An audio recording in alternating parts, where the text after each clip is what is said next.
하나님께서 분명히 자기의 뜻을 보여주셨고, 그래서 그 하나님 뜻을 따르기 위해서 믿음으로 순종하고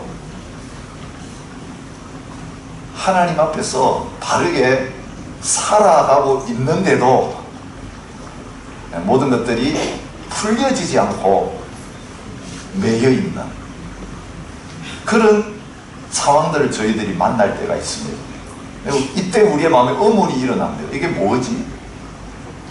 분명히 주님이 말씀하셔서 하라고 해서 지금 하고 있는데 왜 이런 결과가 왔지? 여러분, 영적인 의문이 일어납니다. 또 이렇습니다. 기도하는데 또 하나님께 모든 거 다 맡기고 순종하는데 이쪽 부분은 하나님께서 바로 간섭하시고 막 역사해 주세요. 그런 간증들이 막 넘쳐나요. 와, 하나님 살아계시는구나. 하나님 과연 주님이십니다. 그런데 이쪽 부분은 아무 일도 아니죠. 이게 헷갈리죠.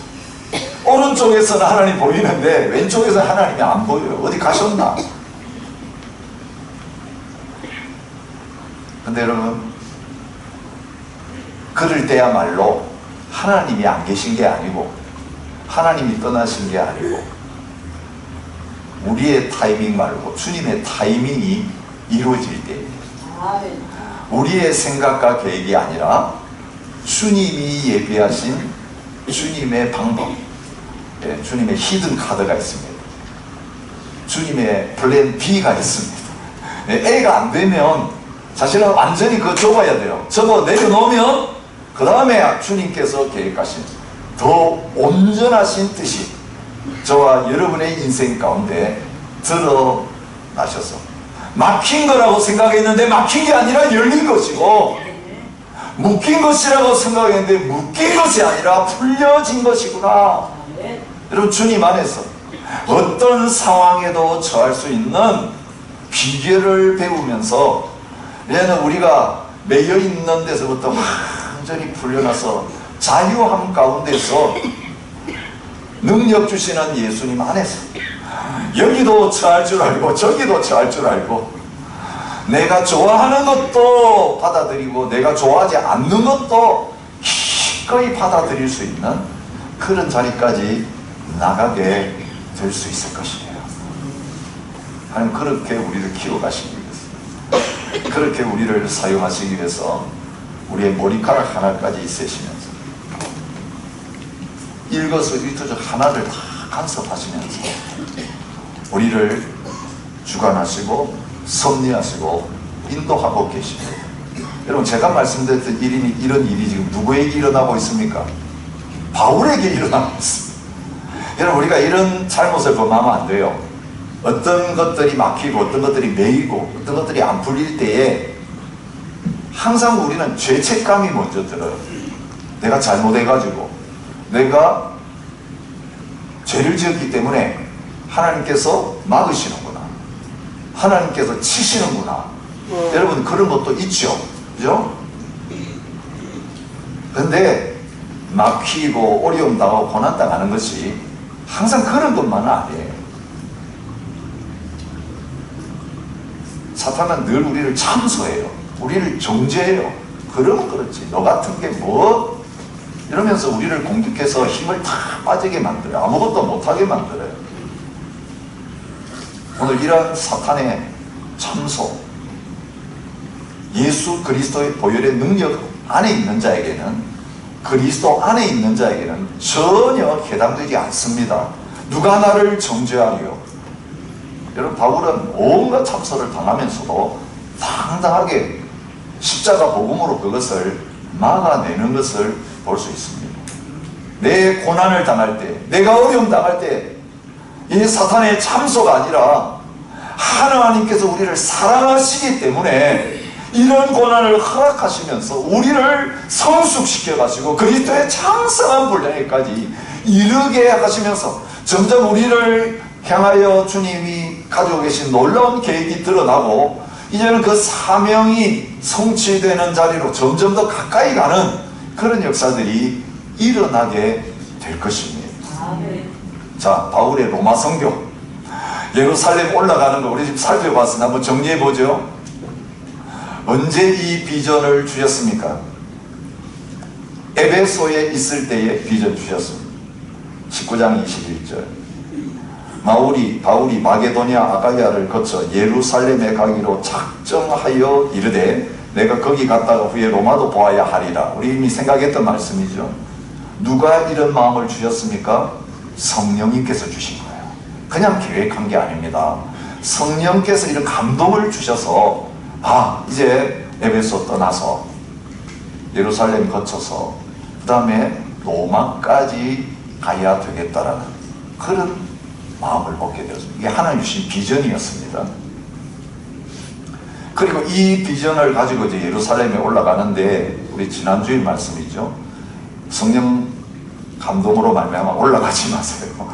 거기 가면 결박됩니다. 거기 가면 어려움 겪습니다. 이 막는 사람들이 있었음에도 불구하고 바울은 흔들리지 않았습니다. 단호했습니다. 그죠? 나는 주 예수의 이름을 위하여 결박당할 뿐 아니라 예루살렘에서 죽을 것도 각오하였노라. 죽을 각오를 하면서 올라갑니다. 무엇을 믿었기 때문입니까?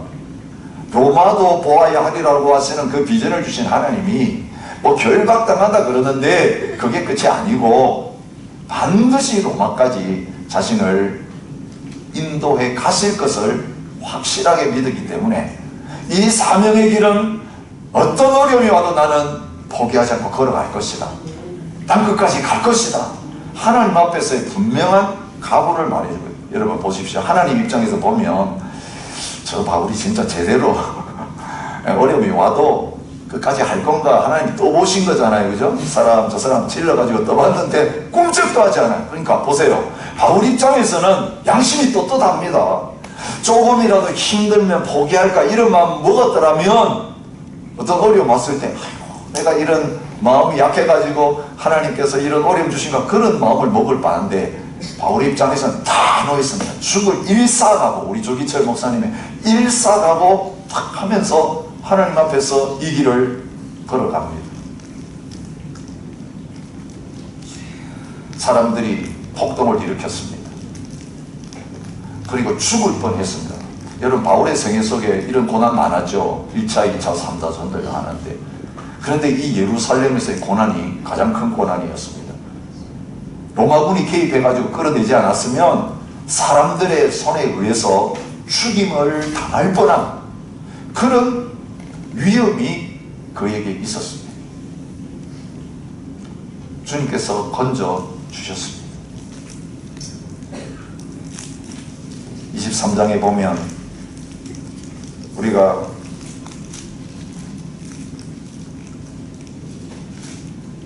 이미 묵상했던 공회에 끌려가가지고 이제 첫 번째 공식적인 재판을 받는 그런 내용이 나옵니다. 거기서 하나님께서 지혜를 주셔가지고 바리새파, 사두개파가 나누어져가지고 싸우는 바람에 그는 그 재판에서 자기가 원하는 목적을 성취했습니다. 여러분 이제 앞길이 막막합니다. 어떻게 될지 모릅니다.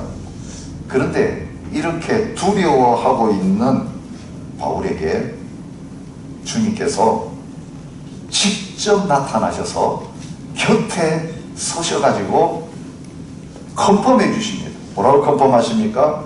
담대하라. 내가 예루살렘에서 나의 일을 증언한 것 같이 로마에서도 증언하여야 하리라. 앞으로 어떻게 될까?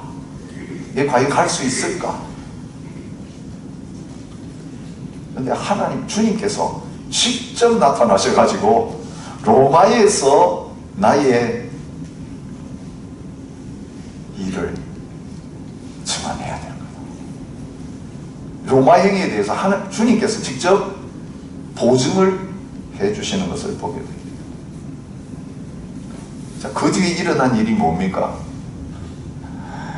여러분, 오늘 우리가 이 정도 보증받았으면 일사천리로 슬슬 일이 풀려가지고 로마로 가게 될 걸 기대합니다. 여러분, 그렇습니다. 우리의 심리가 그래요. 하나님의 뜻, 하나님의 이렇게 계시, 또 하나님께서 뭔가 우리를 도와주시면 우리는 결과가 빨리 이루어진다. 어려운 방법이 아니라 쉬운 방법으로 문제 해결된다. 그죠? 이게 우리가 품게 되는 기대입니다. 근데 오늘 바울을 통해 주님은 이런 우리의 어린아이 같은 잘못된 기대를 산산조각 내십니다. 여러분, 이거 깨지지 않으면 기복신앙에서 벗어나지 못해요. 왜 예수 믿는가? 모든 문제 예수님의 이름으로 기도하면 술술술 잘 풀려서 우리가 모두 안 믿는 사람보다 성공하고 더 빨리 성공하고 더 좋은 결과를 가져오고, 이것 때문에 예수 믿는 사람들이 얼마나 많은지 몰라요. 여러분, 저도 목회하면서 전도에 보면요, 그런 분들 많이 만납니다. 예, 처음 예수 믿을 때 얼마나 많은 간증이 있는지 몰라요. 이게 떠되고 저리 떠되고 막 주님께서 그 불신 세계 속에 마귀에게 사로잡혀 있다가 예수 믿고 나면 그런 어려움을 막 해결해 주시면 하나님 살아계시는구나, 그죠? 이런 증거들 많이 봤습니다. 그렇게 열심히 막 새벽에도 기도하고 막 온전히 오시나도 어느 날 안 보여요. 갑자기 사라졌어요. 기도의 자리에 사라져, 예배의 자리에 만나보면 고난을 당한 것입니다. 믿음 때문에 이제 박해를 당하는 시즌이 온 거예요. 어린아이 단계에서 장성한 단계로 이제 주님께서 옮기시는 스테이지. 대답들은 한결 같습니다. 왜 하나님께서 이렇게 나를 만드셨습니까? 여러분, 가장 그가 사랑하고 가장 귀하게 여기는 것이 안 된 거예요. 그때부터 하나님 원망하고 하나님 안 계신다, 그리고 떠나가는 그런 경우들이 많이 있습니다. 하나님께서 바울의 인생 가운데서 바울을 바울답게 만드시는 마지막 연단의 과정이 어디냐? 바로 이 스테이지라고 저는 생각합니다. 죽은 자가 살아나고 기적이 일어나고, 그죠? 그동안 감옥에 갇혔는데 기도하고 찬송했더니 다 감옥 문이 열리고 풀려나고, 여러분, 이러면 얼마나 신나게 선교할 수 있겠어요? 우리 단기 선교 가시면, 단기 선교에서 그런 경우 많습니다. 여기서는 자기기도응답이 안 일어나는데 진짜 복음 전하는 가면 귀신이 쫓겨나고요, 그냥 얹어서 기도했는데 병자들이 고침받고, 이런 기적들이 얼마든지 나타날 수 있습니다. 근데 우리의 신앙생활 가운데 이런 일만 턱턱 일어나면 예수 안 믿을 사람 누가 있겠습니까? 실족할 사람이 누가 있겠습니까? 근데 진짜 우리의 믿음이 뭔가는 바로 우리가 계획한 때에 안 일어나고 우리가 원하는 방법으로 하나님 일이 안 될 때에 있어요. 우리 기도한 대로 응답 안 해주실 때 있어요. 그리고 나를 돌아보면 내가 잘못한 게 없는데 오히려 목숨까지 걸고 지금 이 일을 했는데 이게 뭐지? 주님이 하라 그래놓고 왜 지금 외면하고 계시지? 이런 기가 막힌 상황을 만날 수 있는 것입니다. 자, 쭉 우리 이제 사도행전 남은 부분 마지막 날까지 묵상하게 될 거예요. 로마서 끝이 나면 6월이 끝납니다. 7월 되면 이제 예레미야가 펼쳐집니다. 자, 지금 어디서 재판받습니까? 1차로는 공회에서 재판받았습니다. 이게 유대인의 최고 법정입니다. 예수님이 재판받으신 건 비슷해요. 먼저 예수님은 공회에 끌려가서 판결받으시고 자기들이 죽일 고난이 없으니까 이제 로마 빌라도에게 로마 법정으로 옮겼습니다. 여러분, 공회에서 먼저 재판을 받고 그 다음에는 거기에 로마 총독이 와 있었습니다. 예수님은 예루살렘에 있는 빌라도의 법정에서 재판받으셨지만 그 당시에 로마 총독은 어디에 와 있었습니까? 가이사라라고 하는 해변 도시에 로마 총독이 있었습니다. 그래서 로마 총독 앞에 거기에서 재판을 받게 됩니다. 자, 첫 번째 총독이 누굽니까? 벨릭스라고 하는 총독이었습니다. 부인이 유대인이었어요. 그러니까 이 유대인들에 대해서 너무너무 잘 압니다. 예수님에 대해서 이미 다 들었습니다. 새로 일어나는 기독교에 대해서도 이 벨릭스는 지식을 가지고 있습니다.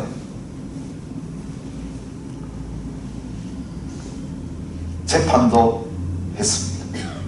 자, 벨릭스는 분명하게 이 바울이 죄 없다는 사실을 알았습니다. 그래서 백부장에게 이렇게 합니다. 바울 지키되 자유 주고 친구들이 마음껏 돌봐주도록 하라고. 여러분, 이 감옥 속에 갇혀있는 체포된 바울에게 이런 자유를 허락해 주고 있는 것을 볼 수 있습니다. 로마 법으로 보면 이 총독은 법 전문가인데 죄 없다라고 하는 거. 들어보니까 어떤 내용입니까? 다 유대 종교에 관한 이야기예요. 로마 법정에서 뭔가 재판을 하려고 하면 로마 법을 어겼다라고 하는 그런 고소를 해야 되는데 그건 하나도 내놓지 못했습니다.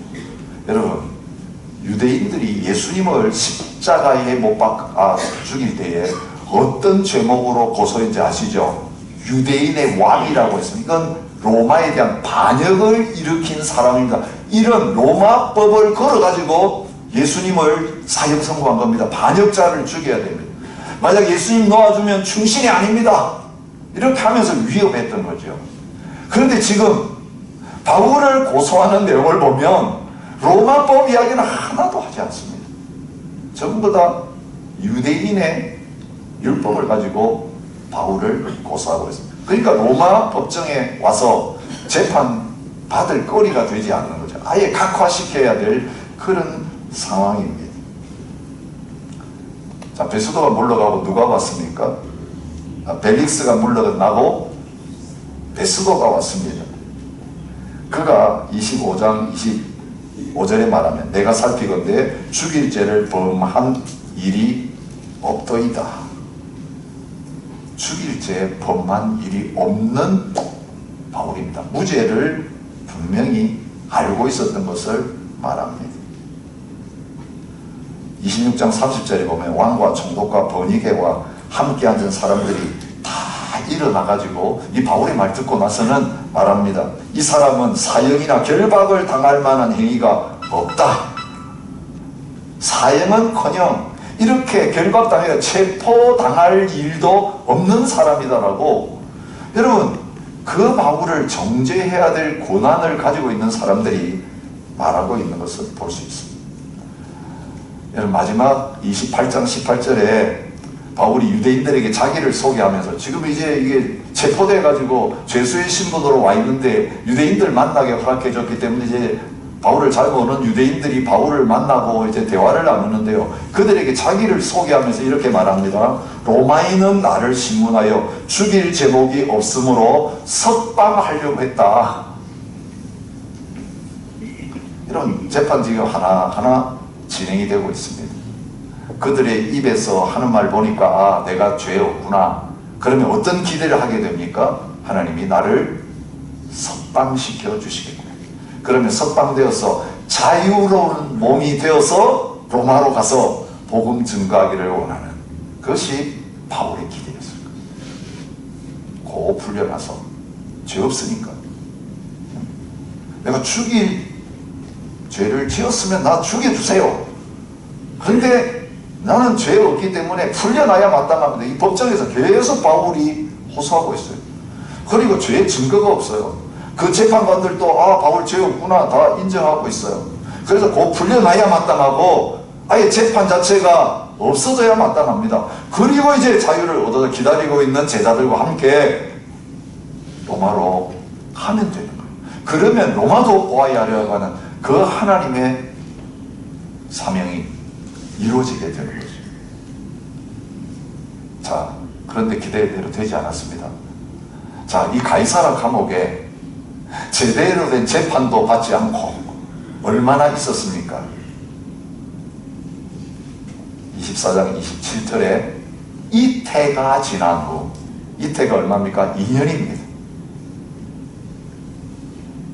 천부장 루시아가 내려오거든 너희가 나한테 말한 거 처리해 주겠다 그래 놓고 재판을 아예 열지 않고 2년이나 지나가고 2년 지나고 나서 어떻게 됐습니까? 총독의 임기가 끝나서 떠나가 버렸어. 아예 서류를 밑에다가 집어넣어놓고 떠들서 보지도 않은 채 지나간 거예요. 여러분 여기 와가지고 이민하면서 이민 서류가 없어졌습니다. 그 노티스 받은 분 종종 있으시죠? 다 심사해놓고 결정안에 나중에 서류가 없습니다. 어디 갔는지. 그럼 다시 시작해요. 몇 년을 기다려요. 지금 바울이 그런 일을 만나고 있는 것입니다. 그런데 한 번씩 불러가지고 자꾸 대화를 나눠요. 그죠? 그래서 바울은 열심히 복음을 전합니다. 그리고 또 시간이 있으면 부를게 돌려보냅니다. 자기에게 엄청난 호의를 가지고 있는 거죠. 개인적으로 불러다가 대화를 나누니까. 그런데 이 총독은 빌라도 비슷합니다. 이 유대 로마의 총독들은 자기의 자리가 어떻게 되는가 여기만 관심이 있습니다. 개인적인 욕심을 채웁니다. 26절 바울에게서 돈을 받을까 바라는 거로 더 자주 불러 이야기합니다. 바울이 돈이 있는 걸 어떻게 알았나 봐요. 그죠? 바울이 무슨 돈이 있었습니까? 예, 헌금 걷어가지고 예루살렘에 가져온다는 소식을 들었는데 그런데 그거 다 예루살렘 교회에 드렸습니다. 바울은 돈 없는 사람. 그런데 뭔가 로마 시민권을 가진 사람이니까 가까이 이야기하다 보면 뇌물을 주어서 풀어달라고 하지 않을까 그런 기대를 가졌던 것 같습니다. 또 유대인의 마음을 얻고자 하여 바울을 구해요. 여러분 정치적인 자기의 욕심을 채우기 위해서 유대인들이 등을 돌리면 총독 일하기 어려워요. 그래서 유대인들의 마음을 얻어야만 총독의 자리를 잘 보존할 수 있으니까 무탈하게 총독직을 마치고 돌아갈 수 있으니까 유대인들이 죽이려고 하는 유대인들이 고소하는 이 바울을 죄 없는 줄 알면서도 풀어주지 않고 2년의 시간을 보낸 것입니다. 그리고 새로운 총독이 와서 또 재판을 열게 되는 내용 오늘 우리가 발견한 내용. 자, 베스도도 벨릭스하고 똑같습니다.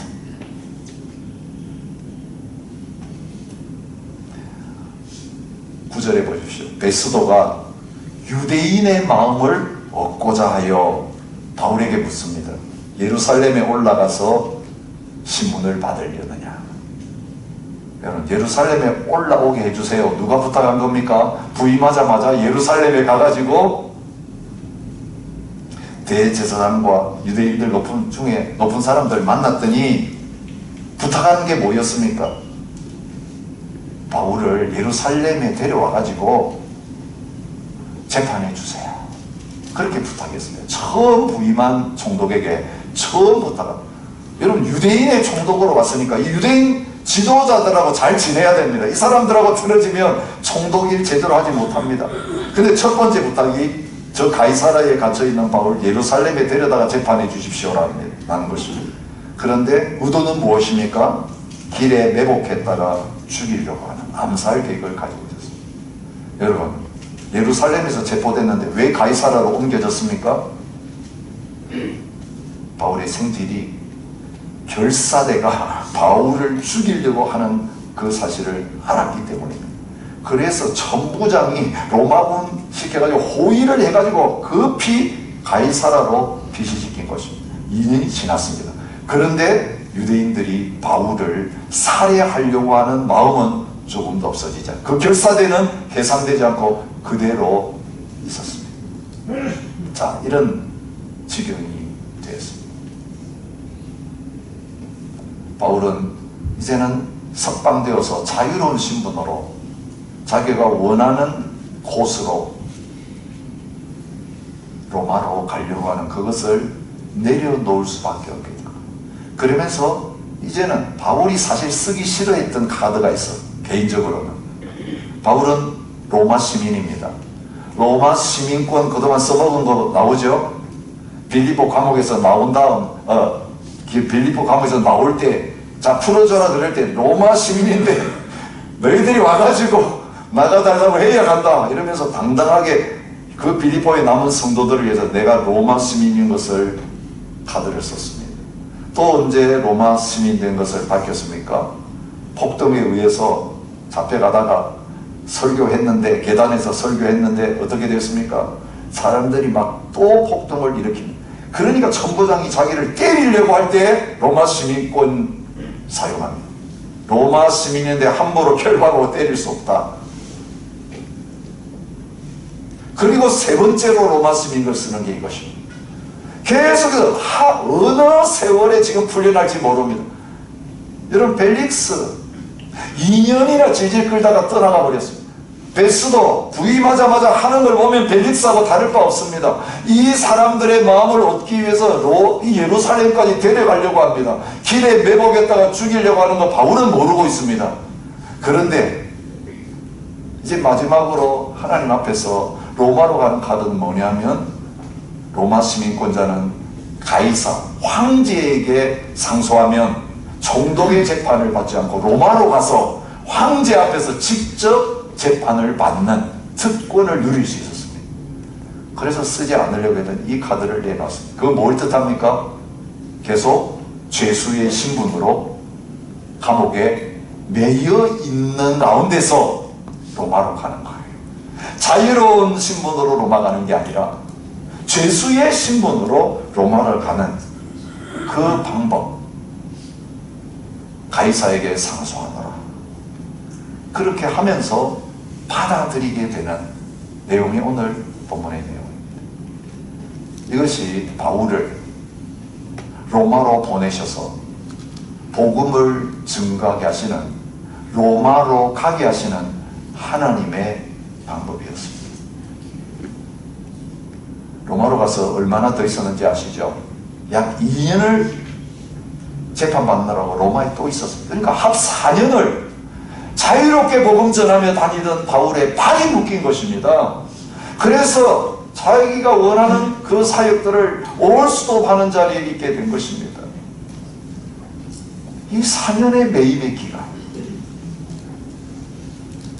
지난 다음에 그 4년의 시간을 지나는 한가운데서 바울이 고백하고 있는 내용을 우리가 감옥 속에서, 로마 감옥 속에서 쓴 빌립보 교인들에게 보내는 편지에서 발견할 수 있어요. 빌립보서 1장 12절부터 13절입니다. 형제들아, 내가 당한 일이 도리어 복음 전파에 전진이 된 줄을 너희가 알기를 원하노라. 나는 묶여 있었습니다. 나는 자유를 잃었습니다. 죄수의 신분으로 로마까지 가야만 하겠습니다. 로마 가서도 2년이나 재판받느라고 죄수의 신분으로 있었습니다. 그게 바울이 당한 일입니다. 자기 계획대로 안 되었습니다. 자기 방법대로 안 되었습니다. 그런데 하나님은 하나님의 방법으로, 하나님의 때에 하나님께서 바울을 부르신 목적이 무엇입니까? 복음 증거하는 사명자가 되는 것입니다. 복음 전파하는 사명이 바울의 사명인데, 자유로운 가운데서도 복음을 전할 뿐만 아니라 매인 가운데서도 복음 전하는 데는 아무 문제가 없도록 복음이 후퇴한 것이 아니라 복음이 전진되었다라고 고백하게 하십니다. 어떤 방법으로 일어났습니까? 나의 매임이 그리스도 안에서 모든 시대함과 그 밖의 모든 사람에게 나타났습니다. 여러분, 갇혀보지 않으면 감옥 안에 있는 사람 만날 기회가 없습니다. 감옥에 갇혀야 죄수도 만나고, 감옥에 갇혀 재판받아야 재판장도 만나고, 로마 군인들도 만나고. 여러분, 우리 이미 그 일이 일어나고 있는 거 보죠? 벨릭스에게 가서 재판받으면서 복음 전합니다. 베스도에게 재판받으면서 복음 전합니다. 가이사에게 끌려가서 재판받는 과정에서도 복음을 전하는 기회가 됩니다. 유대에 있는 로마인들만이 아니라, 유대에 있는 군인들만이 아니라 이제는 로마에 있는 군인과 황제 앞에서까지 당당하게 복음을 전하는 기회를 얻게 되었다고 말합니다. 이게 복음의 전진입니다. 자, 바울은 감옥 안에서 하나님이 복음을 전하는 기회를 주셨습니다. 그런데 바깥에서는 어떤 일이 일어납니까? 바울이 갇혀 있으니까 바울의 제자들이 그 자리를 대신합니다. 더 열심히 복음을 전하는 일이 일어났습니다. 또 어떤 일까지 일어났습니까? 바울을 시기하던 사람들이 바울이 없어지니까 이때다 싶어가지고 열심히 복음을 전해서 자기를 따른 사람들을 만들었습니다. 여러분, 좋아서 전하든지 시기해서 전하든지 전파되는 것이 그리스도니 나는 기뻐하노라. 여러분, 이게 사명자의 자세예요. 나는 얼마나 다르냐가 중요한 게 아니고 예수님을 얼마나 다르게 하느냐. 나는 죽어도, 나는 매여도, 나는 망해도 예수님이 응한다면 이것은 주님이 승리하신 것이다. 아멘. 바로 그런 고백을 합니다. 여러분, 마지막으로 감옥에 갇힌 거 아시죠? 디모데후서예요. 1차로 풀려났다가 2, 3년 복음 전한 다음에 다시 잡혀서 이제 순교당합니다. 그때 디모데에게 편지를 또 씁니다. 이렇게 고백합니다. 디모데서 2장 9절, 복음으로 말미암아 내가 죄인과 같이 매이는 데까지 고난을 받았으나 하나님의 말씀은 매이지 아니하니라. 그렇습니다. 우리는 매여도 하나님은 안 매이십니다. 우리는 갇혀도 하나님은 안 갇히십니다. 우리는 당해도 하나님은 당하지 않으시는 분이십니다. 오히려 우리의 고난을 통해서, 우리의 당하는 일을 통해서 하나님은 영광을 받으시고 자기의 때에 자기의 방법으로 자신의 일을 정확하게 하나하나 이루어가고 계십니다. 순교자들이 세계 곳곳에서 일어나는 현장에서도 하나님이 아무것도 도와주지 않으시고 내버려 두는 것처럼 보이는 현실 속에서도 하나님의 계획은 전진되고 있습니다. 복음은 진보하고 있습니다.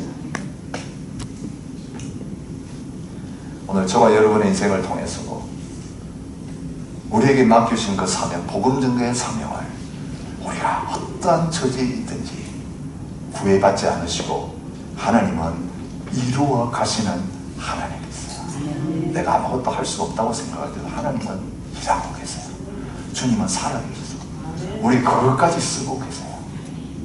우리의 고난까지 사용하고 계세요. 제가 이번 주에 책을 한 권 읽었어요. 아주 오래된 책이에요.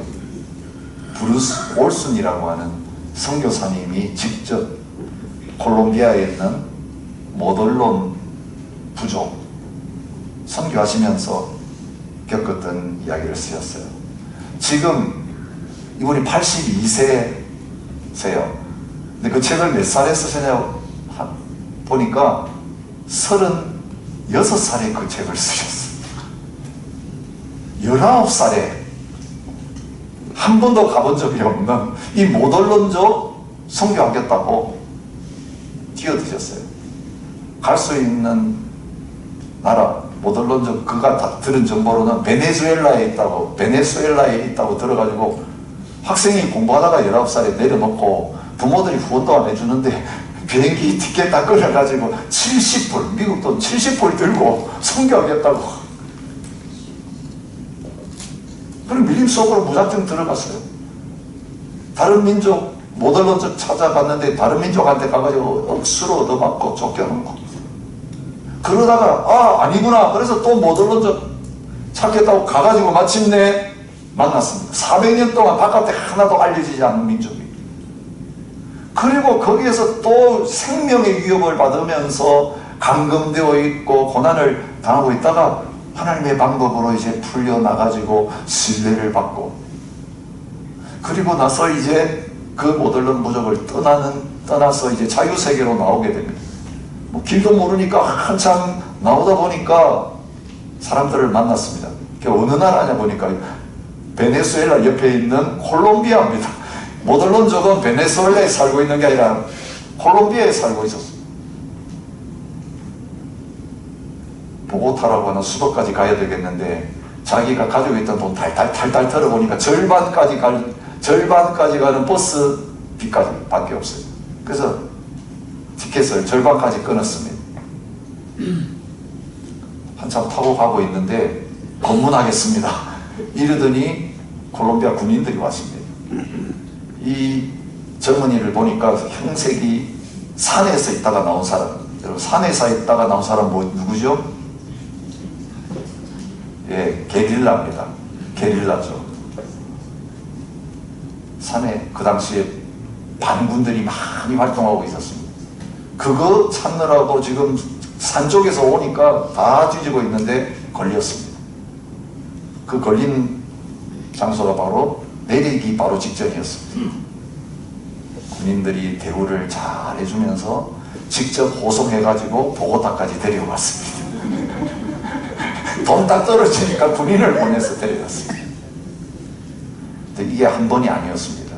이제 그 전기는 그거로 끝나요. 근데 그 뒤에 그분은 지금까지도 그들을 떠나지 않고 거기서 사역하고 계십니다. 1988년도 게릴라들이 그를 잡았습니다. 그리고 그를 죽이기로 결정했습니다. 8개월 동안을 데리고 다니면서 산에 끌고 다니면서 이 모돌론족을 섬겨가지고 식민화 시키려고 하는 이 식민지의 앞잡이다. 이 게릴라들 다 좌파들이었어요. 그래서 이 식민지 앞잡이다 이렇게 해가지고 결국 죽이려고 했는데 기적적인 방법으로 풀어줬습니다. 사형 선고 내려놓고. 여러분 그 8개월 동안 어떤 일이 일어난지 아세요? 이 선교사님을 잡아가지고 데리고 다니면서 한 군데 못 있으니까 여기 갔다 저기 갔다 데리고 다니던 이 게릴라들 가운데 예수 믿는 사람들이 일어났습니다. 12번 왔다 갔다 옮겨 다니는 동안에 가까이에서 그를 만나서 이 사람 죄 없는 사람이구나, 식민지 앞잡이 아니구나. 200명이 넘는 게릴라들이 돌아왔습니다. 그리고 게릴라를 다 떠났습니다. 예수 믿고 나서 더 이상 이질할 수 없다고 다 떠나게 되는 그런 놀라운 역사들이 일어나게 된 것을 봅니다. 나에게 당한 모든 일들이 복음 증거에 유익하다면 하나님께서는 저와 여러분들 그런 일 당하게 허락하십니다. 우리의 방법이 아니더라, 우리의 때가 아니더라. 이 답답하고 기가 막힌 매연 순간도 주님은 일하고 계시는구나. 그런데 아무것도 아닌 부족한 우리를 쓰셔서 그 일을 하시는구나. 오늘도 우리가 서 있는 자리가 어떤 자리이든지 우리를 통해서 일하시고 계십니다. 우리를 통해서 영광받기로 하시는 그 주님, 매인 몸으로라도 로마에 가서 복음 증거하기를 원했던 그 마음, 밀림 속에 들어가서 창에 맞아 칼에 맞아 죽는다 할지라도 그 부족들에게 복음 증거하다가 죽기를 원했던 그 마음, 오늘 저희들에게 허락하셔서 하나님 불 속에라도 들어가서 주님 복음 전하는 삶을 살게 하여 주옵소서. 주님 바울과 함께 하셔서 그를 통해서 영광을 받으시되 바울의 매임과 묶임과 피 흘림을 통해서 로마가 뒤엎어지고 땅끝까지 복음이 증거되게 되는 놀라운 역사를 이루셨던 것처럼 하나님, 우리가 세상에서 영광 받으면서 복음 전하는 게 아니라 잘 되면서 큰 소리 치면서 복음 전하는 길이 아니라 욕먹고 침뱉음 당하고 수치당하고 하나님 심지어는 갇히고 매인 가운데 있다 할지라도 하나님 복음의 전진이 있다면 나는 기뻐한다고 고백했던 바울의 고백으로 남은 삶 살게 해주옵소서. 몸이 쇠약해져도 하나님 정신이 약해져도 경제적인 손실이 있어도 하나님 사람들의 멸시와 조롱이 있어도 주의 영광을 위해서 주님의 복음을 위해서 묵묵히 포기하지 않고 끝까지 이 사명의 길 걸어가는 저희 모두가 되게 하여 주옵소서. 이 일을 위하여 귀한 예물 드렸습니다. 현장에서 고난당하며 외면당하며 영적 공격의 한가운데서 복음 전하는 선교사님들을 위해서 쓰임받게 하시고 전도자들을 위해 쓰임받게 하시고 굶주린 자들을 위해서 주의 사랑 나타내는 일들에 쓰임받는 귀한 예물 되게 하여 주옵소서. 이제는 우리 주 예수 그리스도의 은혜와 우리 아버지 하나님의 무한하신 사랑과 성령의 교통하심이 오늘도 하나님의 때, 하나님 보여주시는 방법에 순종하며 모든 것 내려놓고 그 길을 걸어가기 원하는 모든 주님의 백성들 위해, 주님의 몸된 교회 위에 이제로부터 영원히 함께 있을지어다. 아멘.